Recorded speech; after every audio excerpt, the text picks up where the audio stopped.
graduated in his BTech with majors in directing, editing, and producing. Vuyani, good evening. Welcome to Unlocked, my brother. Evening, Supta. Thank you for having me. First time on Y? Yes, it is my first time on Y, Nice, actually. man. Yeah. We're living in the moment. And you're the first film, maker that we decided to kick off the show with, as I said. The month of June, we're focusing, on filmmakers On the youth, yeah. and young filmmakers. Yeah. Because not much is being said about young filmmakers out there. Let's take it back to your childhood, Pretoria. You grew up there. How did you know, firstly, that there's this passion and loving for the film industry? Wow, interesting question. Well, first, I'm honored that I'm the first to kick it off. I'll be listening in to the other young filmmakers that are coming through. If they can measure up. No. I'm just very supportive to the film culture, my brother. Sure. So how it starts, a young kid in Pretoria, had a father who was basically working in Polokwane, and that would come back like every fortnight or so, right? So he's like almost like a migrant worker, even though he's in a corporate deal. So then every time he'd come back, he'd always come back with like a cassette from Jurassic Park, Harry Potter, Martin Scorsese films, Casino.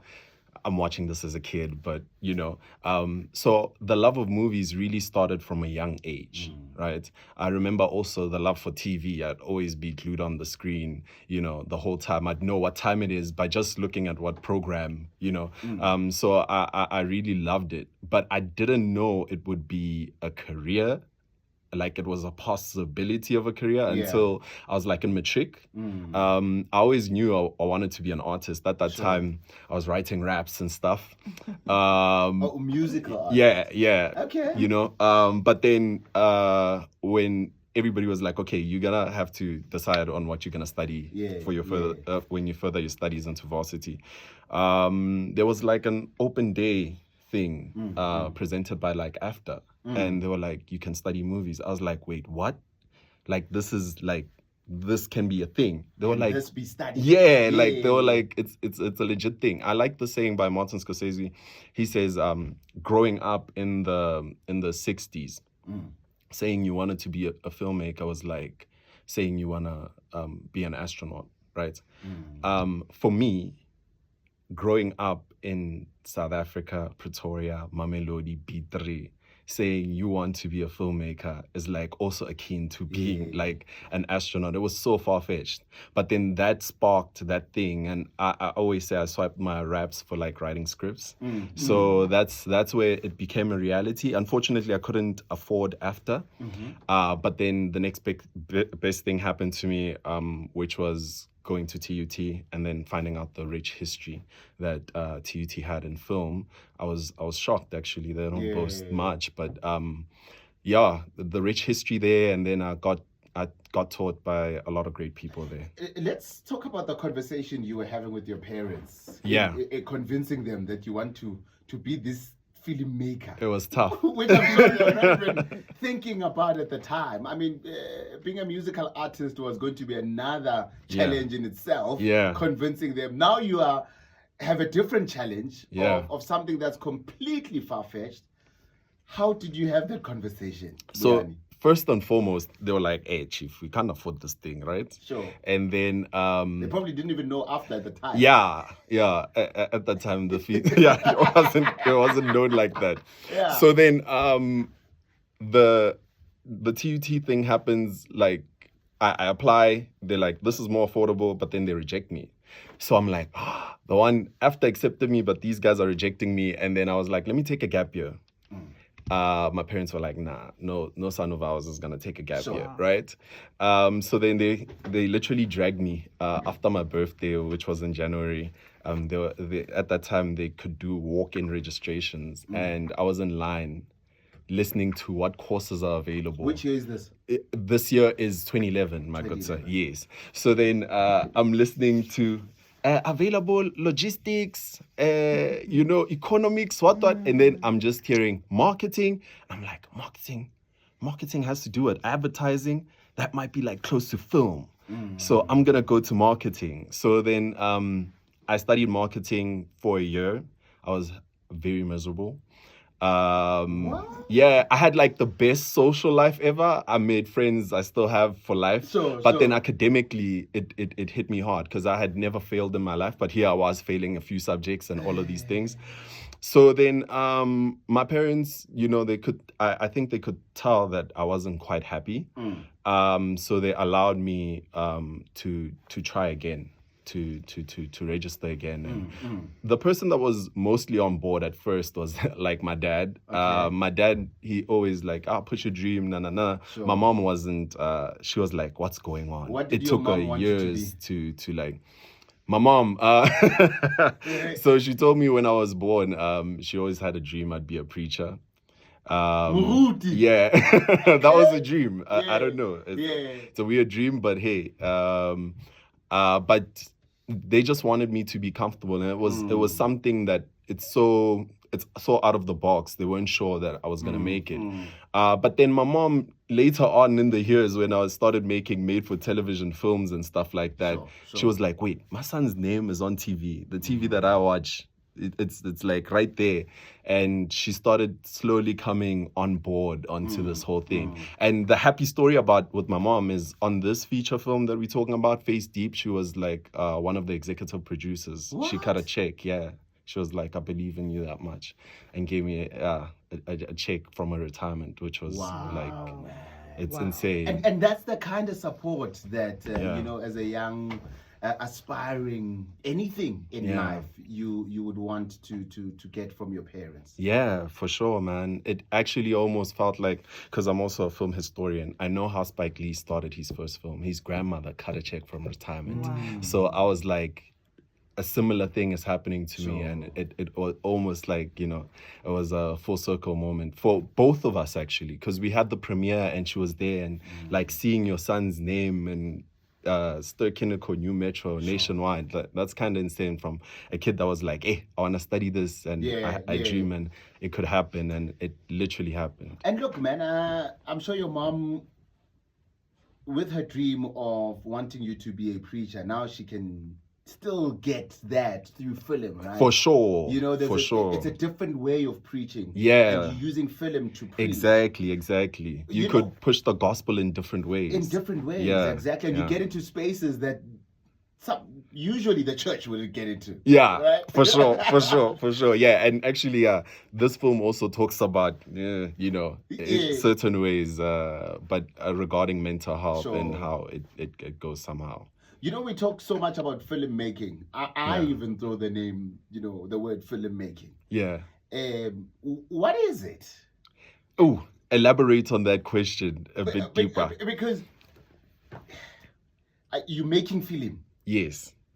So my company exclusively currently is currently making movies, right?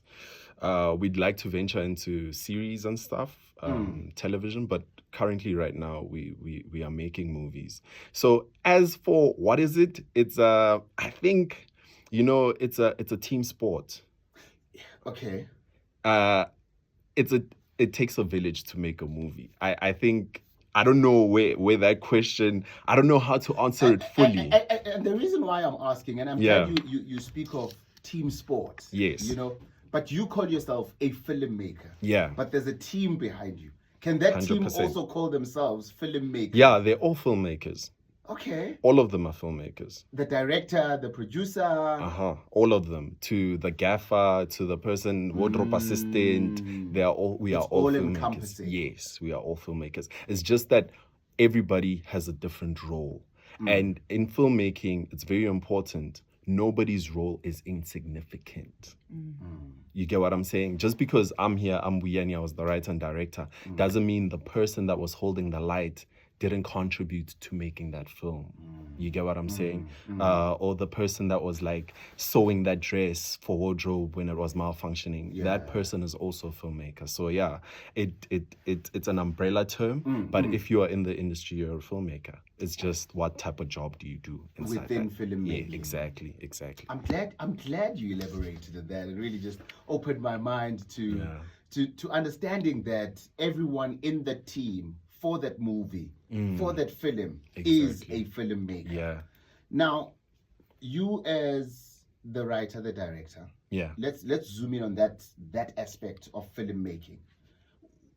What inspires your next film when you are a writer?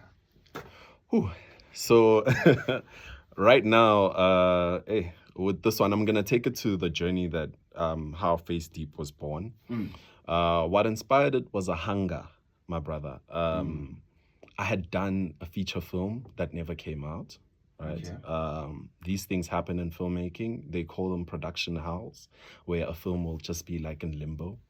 And that was like my debut film. It had like big mega stars and stuff like that. I had like Bongile Manzai and like Nas Tandile, who was like in the Brave Ones and all that. And it just never crossed the line, that film. And what do you mean when you say it never crossed the line? It never made it to the finish line. It just never got seen. It never got exhibited. Never finished. Do you get what I'm saying? Okay. There's a lot of places where a film can be in production house. Sometimes while shooting, money can end and it gets stuck. You can't afford to reshoot because it costs a lot of money to make a movie. Yeah. You get what I'm saying? So what was more frustrating about that film was it was actually finished and edited. But nonetheless, that aside, I couldn't breathe. I literally couldn't breathe. I was like, I want to make a movie. I want to make a movie. My wife, who's the producer of this film, like could literally see me like go like this, you know, because I wanted, that was my debut film. And so I took the essence. I literally locked my production team inside the office. I said, guys, at that time we were running out of money. I was like, we're running out of money and I want us to make a movie. So we're going to put all the chips in and let's develop something. Let's come up with something. From there, we developed the story of Face Deep. And then I took that development and I wrote the script. But it was purely from a hunger of wanting to make a movie. And my process is this is just an individual process. Whenever I approach a movie, for me, I don't want to make it sound like it's some spiritual voodoo or whatever. For me, I must feel like it's like this hunger that knocks, you know. And I feel like when that hunger knocks, I can truly tell that story in the best way because I feel the urge to tell the story. It wants to come out, you know. So Face Deep came from hunger and a hunger to express my skill. Also, this is my official debut as a writer-director.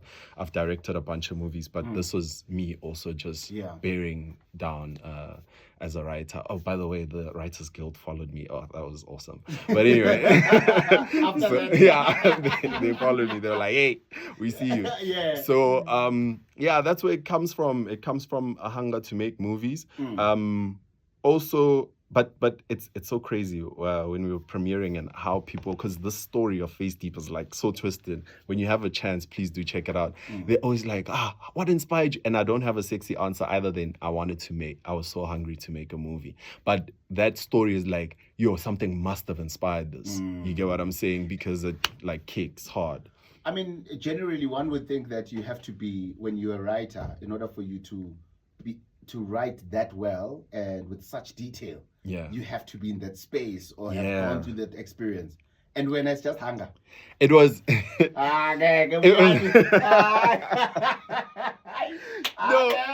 I immersed myself, man. I really.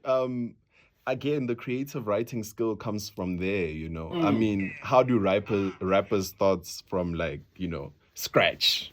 How did maybe the late AKA start a song from scratch or whatever? You get what I'm saying?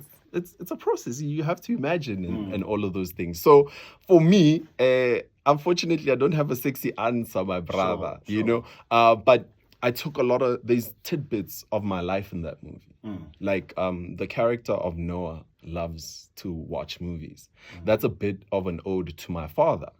You get what I actually literally had my father's cassettes that I told you about. It's some of the covers inside that movie.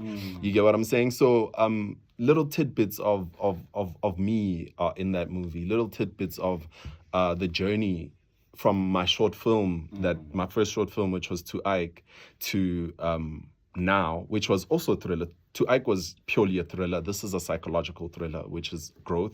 And little things where I did in my short film many years ago, I brought those elements in the cinema where I'm playing with mirrors and stuff like that. So yeah, it was purely to show that I can write and I'm at that level. You know, I want to take it to my international peers and they've at least seen it. Yeah. Can one be taught how to be a writer, or can it be a talent that is just there, and when you go to school such as TUT and after, then they can just refine it, something that's existing? Or can they take someone like me? I mean, I know for a fact I won't be able to write a movie. I'm not that creative. You reckon? No, listen, music, yes. You reckon you could be shocked, eh? So I can be taught. Yeah, man, there's script writing classes. But obviously, as you stated, some people what do you call this? Some people do have innate storytelling abilities. That creative talent. Yes, like one of my colleagues and friends now, Bongindabo, who's like a big writer in South Africa, she says, you know, how she started writing, it came from the love of her grandmother telling her stories. You know, they'd sit around back then KZN and around the campfire, and her grandmother would tell her stories. And she believes, like, from there, the love of hearing stories and the love of her then narrating stories, that's how she wrote like crazy stories. But that innate thing, some people do have it. You get what I'm saying? But filmmaking, especially if you're gonna, before you break the rules, you have to learn the rules. So there's like there's rules to screenwriting. What are those rules? Like a story has a beginning, middle, and end. Tell me about that process, actually. In fact, whilst we're on that, let's start the process of making a film from literally 0 to 100. Wow. So now, remember, Pella, I used to lecture film, so it might be a long lecture. Just summarize. Look, you know why I want you to give us that perspective. That obviously, we see it like you saw it as a child on TV, cassette. I'm watching this film. I love it. I like how it's written. Yes. But there are young children, young wires who are listening to us now who want to be the next Vuyani Bila. Yeah. And want to know that process. Okay. Please, lecturer. Okay. Share. So, filmmaking has typically 3 phases. Some other people might say 5. Okay. The 3 phases are pre-production, production, and post-production. What happens in pre-production? Pre-production is everything. It's almost self-explanatory. It's everything that happens before production. Everything before the shooting. So before the lights, cameras, and action, we are in pre-production. And pre-production has a mini phase called development. And I told you we were developing the story. And in pre-production, you can also have the fundraising, where your producer has to seek out executive producers. Whenever you see a credit that says executive producer, these are people that brought in the money. Oh, okay. You get what I'm saying? So you go seek that cash. Sometimes executive producers can be the channel, or, you know, for TV here. Or studios in other bigger countries that have studios. So then you go seek the money. And also in pre-production, you are writing the script. We write the script. Before we seek the money, we write the script. Then we break down the script. There's a phase called the breakdown, right? The breakdown says, Mihle walks into YFM studios. Yes.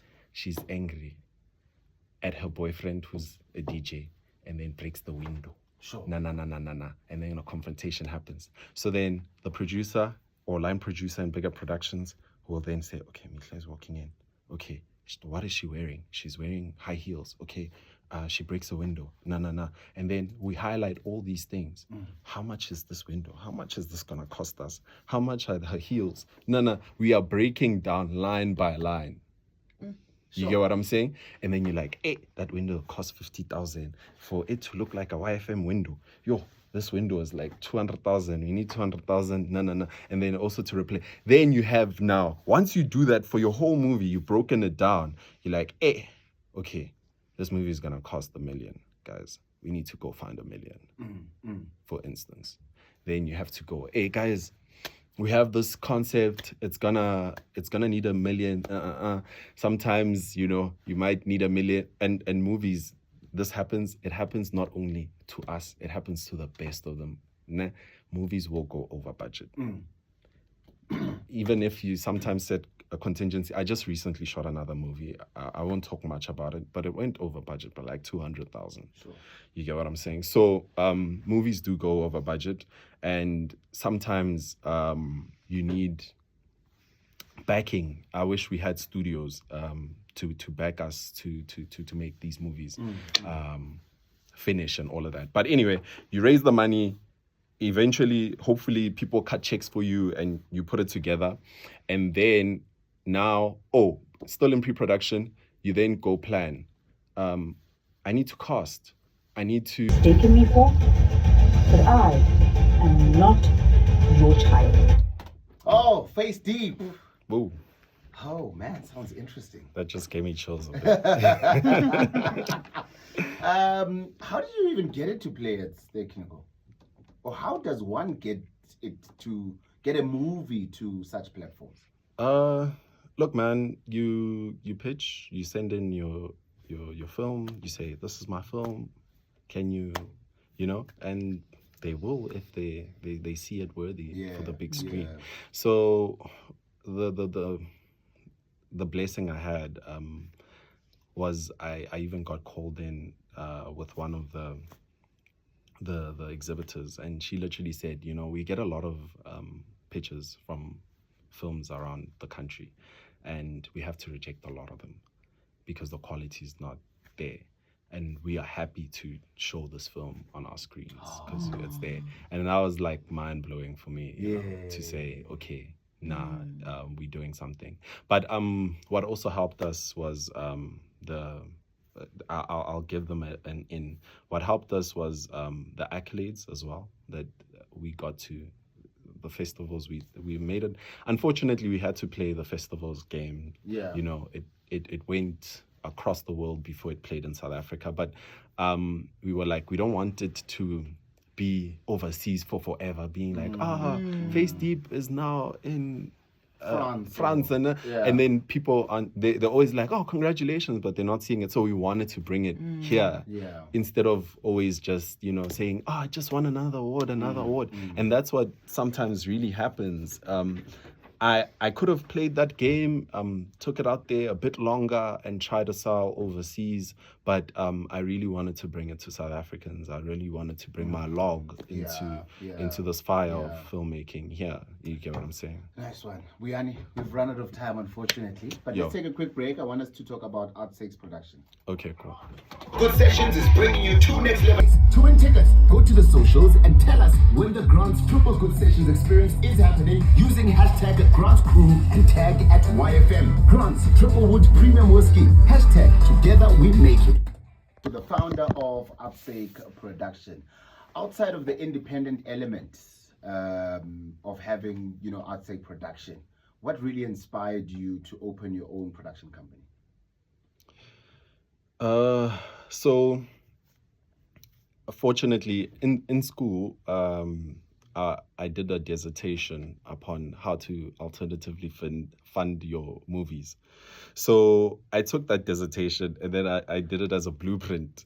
So when I graduated, I was like, okay, these are the ways I've researched how to fund your movie alternatively. Let me go try it out. Yeah.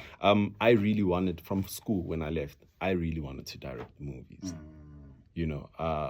and that won't happen when you're a young kid.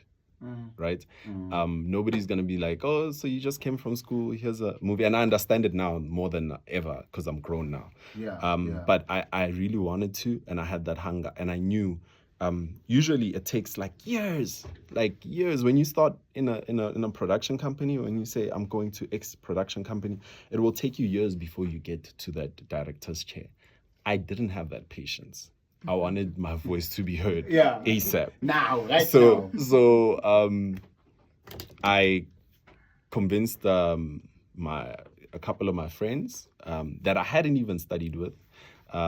Look, guys, I want to make a movie. You know. And then now I'm teaching them. I'm literally teaching them what I got taught in film school. Then my wife, who studied acting at the time, and her friend Tati, who was the art director here at Face Deep, I had to also teach them, to be like, guys, I don't have a producer. All my friends had gone into the industry, television industry, film industry, etc. So the people I graduated with couldn't help me. So I had to teach people from scratch. Okay, this is how you produce. This is how you do 1, 2, 3. And we were there at my mother's back room, and I was teaching them. Yeah, and I taught them, and then Matabo literally produced my first short film to Ike. We co-wrote it together as well. And then, that film, that's the one for me that put me on the map. Because from that film, it went to the Josie Film Festival, got nominated Best Short Film. It went to all other bunch of film festivals around, but that was the most notable one to shout out. And then from there, I got a call to be like, don't you want to direct this TV movie? You know, because I had proven myself. You get. So what I'd like to tell young filmmakers is that, guys, it's all good to say you're a filmmaker, but you really need to prove yourself. You know, you really need to. You have nothing. Do something with nothing. That's essentially that. Nobody's just gonna come and say, oh yeah, you graduated and all of that, come direct this when you just did student films. Nobody cares. You get what I'm saying? That's the honest truth. If you can stomach that truth that nobody cares that I graduated, let me do something. If I really want to make these things, let me put up a movie with this tribop or whatever. Sometimes, I mean, the person, there's this young man now that I hired. His name is Tumelo Makao, and he was the DIT on this film. I hired them at the age of 19. When he came, and I remember, he called me. He was like, hello, is this Atek Productions? And I was like, yes. He's like, are you based in Mamelodi? You're a production company? I'm like, yes. He's like, I want to come. I want to intern. No. And then at that time, we had so many people coming in, interning. My then girlfriend, Matabo, wife now, she was like, man, you're entertaining these people again. You know? But then when he came, and I was like, okay, show me, what have you done? I was blown away. Literally shocked. I still remember how shocked I was. I was like, so how did you do this? He's like, no, I did this using this software. And I was like, okay, what PC are you using? He's like, a Pentium 2. I was like, wait. So you using a Pentium 2, how long did it take you to export this thing? He was like, 3 days nonstop. And I was like, whoa, okay, I think something is going on here. You need to work here. So because he's shown, and he was straight out of matric, that kid. He was 19. What? When he called me. Now he's 24, right? He's been with us since the age of 19, right? And because he showed that dedication and all of these, I mean, he even offlined this film. That's how, now he's even, fortunately, this is a testimony, he's now studying VFX overseas, remotely from Cape Town. He's still in Pretoria, but they're studying from somebody who's in Cape Town, and they're teaching them Unreal Engine, which is the standard for Game of Thrones and stuff like that. You get what I'm saying? So because he had that passion, because he could show with nothing, literally had a Pentium 2. You get what I'm saying? So you have to show your hunger with what you have. If you have a cell phone, shoot with a cell phone. There's a lot of festivals and all of these things, 1-minute film festivals, phone short festivals, you can show that guys, I had a phone, this is what I did, and this is how dope I am. Somebody will see you. Put in the work first. Exactly. Put in the work first. Vuyani, thank you so much for joining us, my brother. Thank you for having me. It was so nice chatting with you guys. I really appreciated it. I haven't went overboard because your story is so interesting and so enlightening. And I mean, from someone who literally knows nothing about films, I've learned so much, and you've just really